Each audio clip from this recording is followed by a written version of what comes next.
Okay, it's 7:30. Hello, everyone. Thank you for joining us for this wonderful experiment that we're doing, live streaming and recording. We're going to hopefully put this up on YouTube afterwards. Um, Thank you for coming here tonight. I didn't know how many would be coming, and thanks for coming into my home, and thank you for allowing me to come into your home. This is one way that we can be together without uh, breaking the social distancing, uh, well, for lack of a better term, mandate at this point. It does, I think, will help in the long run. And I think exploring these new things keeps things alive and keeps things fresh. Um, and it also gives us options. And this is something that's been on my mind a lot and has been very important for the sangha in general. Is what kind of options do we have for getting together? And this is one of those options. And I'm just really grateful that we can try to do this. So tonight I'll talk for a little bit, and then if there's questions, I can take some questions for the people that are here. And after that, if you would like to stay and sit with me, I will sit. I have a bell here, and I will sit for about 30 minutes, and we can just sit together in our respective places and still be together. At the end of 30 minutes, I'll ring the bell and bid you adieu. But for now, I'd like to talk a little bit about impermanence. Um, Impermanence is one of the three marks of existence that we kind of think of as change itself. The Sanskrit for impermanence is anitya, or anicca in Pali. And from the Shambhala Dictionary of Buddhism and Zen, it is a fundamental property of everything conditioned. So everything that is conditioned has this fundamental property. That which arises, that which stays, and that which passes away. Been thinking a lot about impermanence. We've had losses in our community, losses in our families, losses in my personal life too, especially over the last few years, and fear of losses coming up. And that's one of the reasons I wanted to talk about this tonight, is maybe if we can come to an understanding, a little bit of an understanding of impermanence, how it shows up in our lives, what to do about it, and maybe we can see it as an opportunity for transformation, an opportunity for change, an opportunity that we have every day and every moment to do something.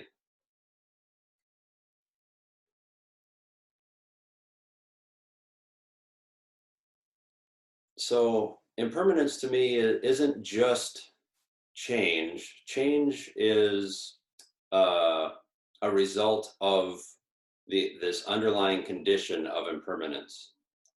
I was trying to think of a simile that would say, okay, impermanence is to change as something is to something else. I really didn't come up with a good one, but I did think of gravity and falling. If we examine them very closely, similes tend to fall apart.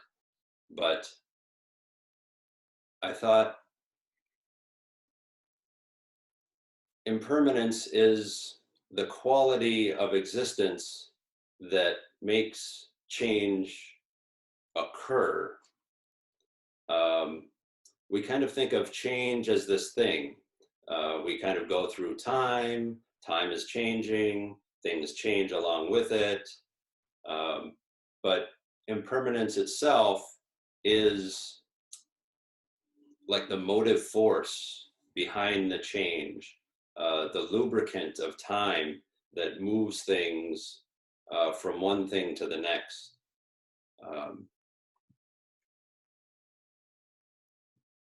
And in that way, impermanence is helpful.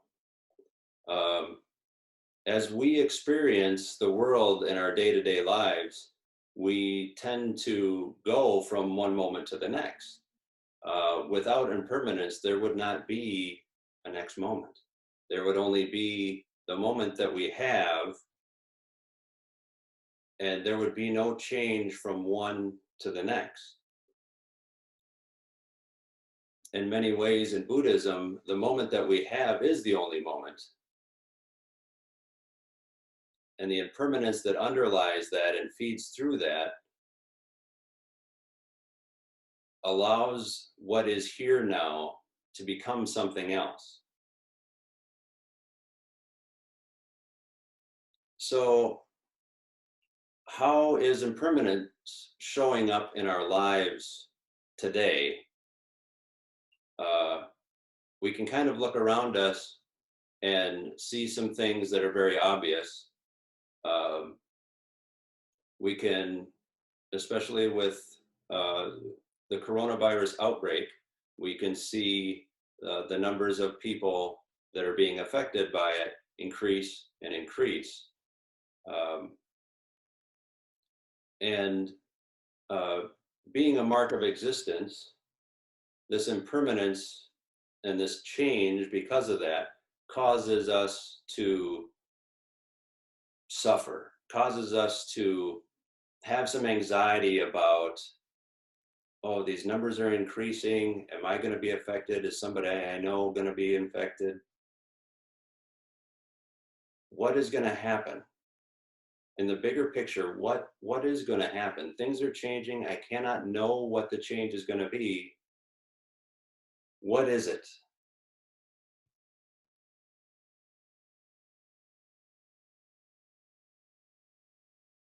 How do we respond to this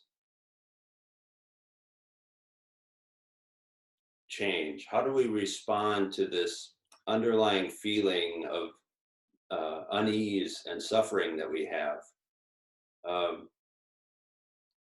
The Four Noble Truths tell us that there is suffering, that suffering has a cause. The cause is our desires to want things that we don't have, to not want things that we do have. And that there is an end to suffering. Accepting impermanence as a condition of reality, as something that is going to go on, whether we like it to or not, accepting that is helpful in that we're not pushing and pulling all the time these things that we think are permanent and unchanging, and watching them go from one thing that we like to one thing that we don't like.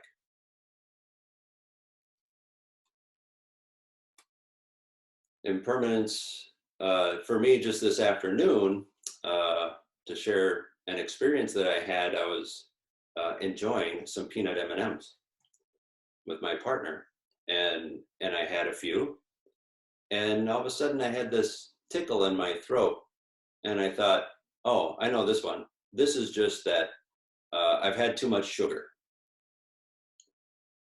and my throat's dry, and it'll go away in a second. Impermanence, it'll go away.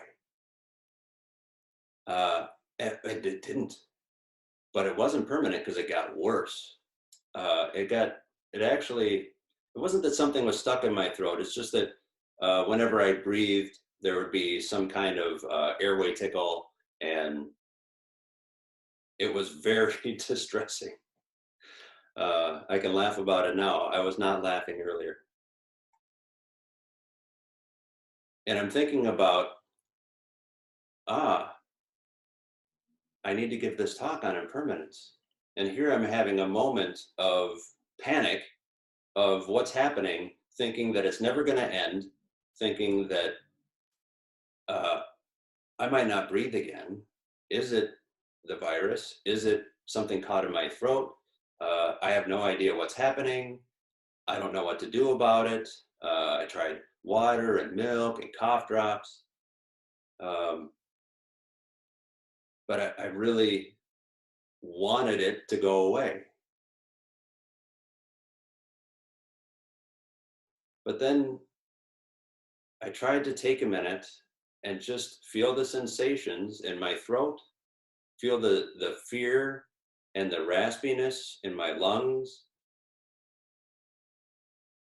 And I didn't sit with it like we would in meditation, but I also didn't push it away, and I didn't try to change it. Part of me really wanted it to change still, but I actively tried to accept what was going on with kind of a knowledge that whatever it is, I don't know what it is, but whatever it is going to change in one way or another. And what actions can I take to respond to these changes? How can I take care of myself while this change that I find distressing is happening? And what I found was that kindness toward myself, testing things out.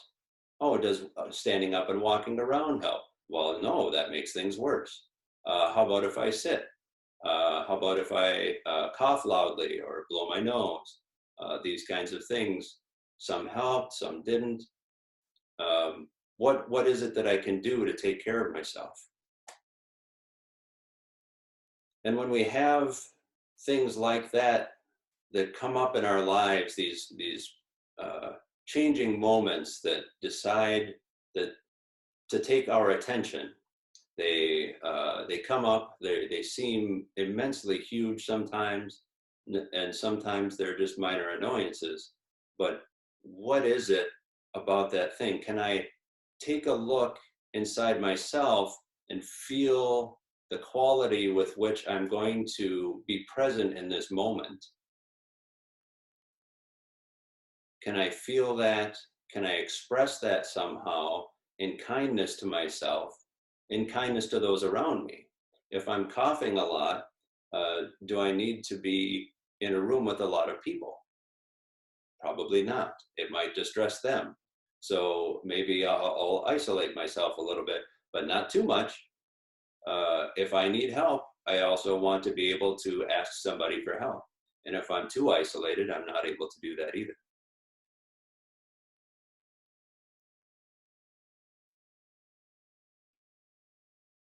So impermanence shows up in our lives in every moment and every action that we can do in everything all the time. The trouble that we have with it, like I was saying earlier, is when something happens that we don't want, something changes that we want to remain the same.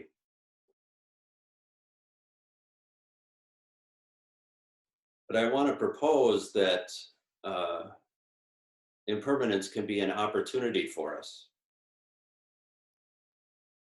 How can it be an opportunity? Each moment that we have, because of the changing nature of how our lives are, each moment we have this opportunity to move, to see, to act, to respond. And we can think about it and ask ourselves, is my response appropriate? What is happening here?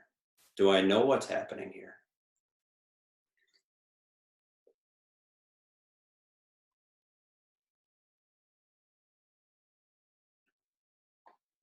And then we can choose what response that is. It can be that there is no response. It can be um, an engagement. It can be a withdrawal.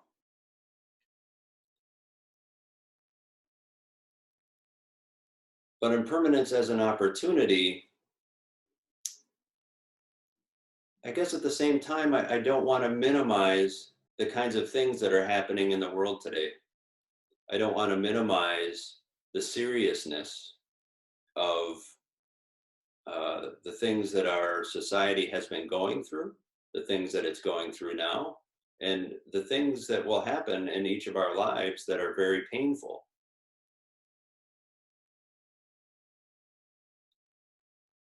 These things come into our lives, these things leave our lives, and because of our experience, we're changed by them.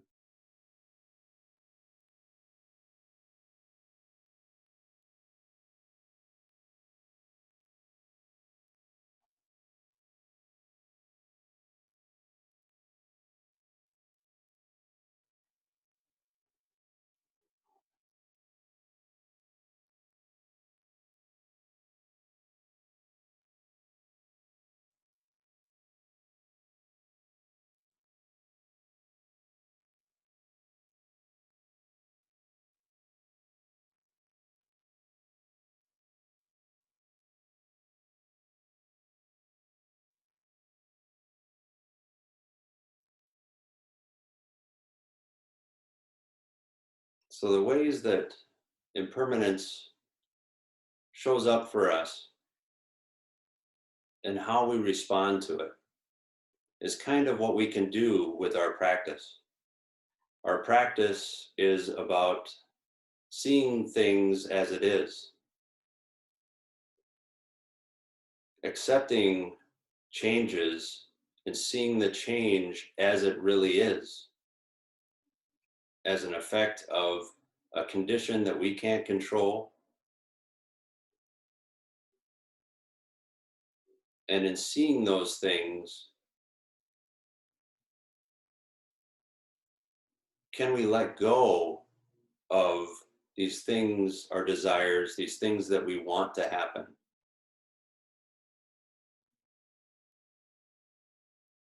Can we see these fears that come up in us and not try to push them away, but to hold them, to recognize them? These are the impermanence that has come up and brought fear in me. I can look at that and I can see it and I can say, yes, it's here.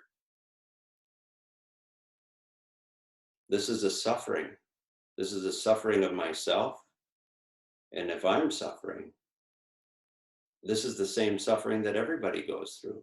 The fear that I feel could be the fear that anybody feels.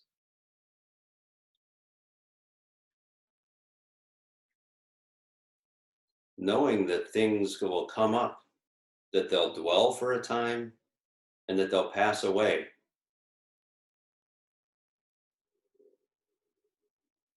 In some ways is very challenging, and in some ways is very hopeful to me. I think with this time, in this time, and with this uh, pandemic that we have going on now, we have a lot of opportunity to watch what we do in the face of impermanence. Watch what our response is to ourselves, to our families, to those around us. I think we can make good choices if we can take the time and be kind to those things that show up.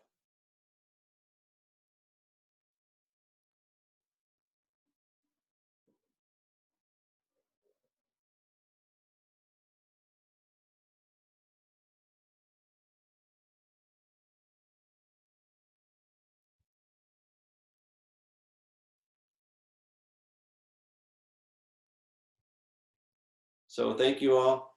I guess what I want to do now is I'm going to sit for about a half an hour. And I have a bell here.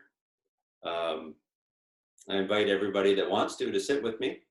By no means should you feel obliged to do so.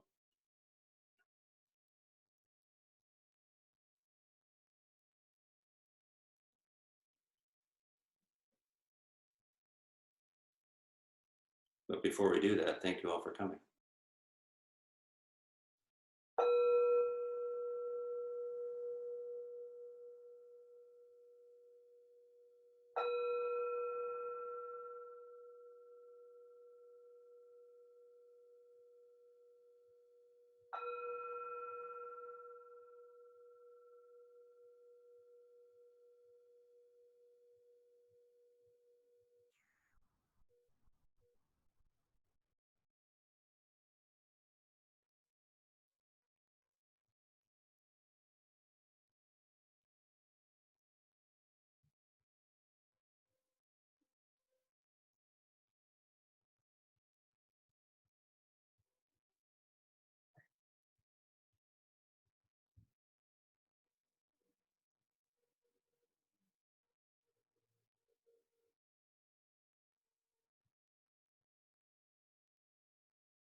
Thank you, everyone.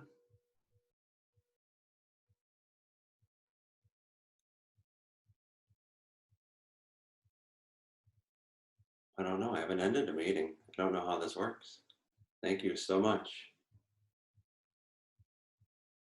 I hope to see everybody soon, either in this format or when we get to see each other again in RL.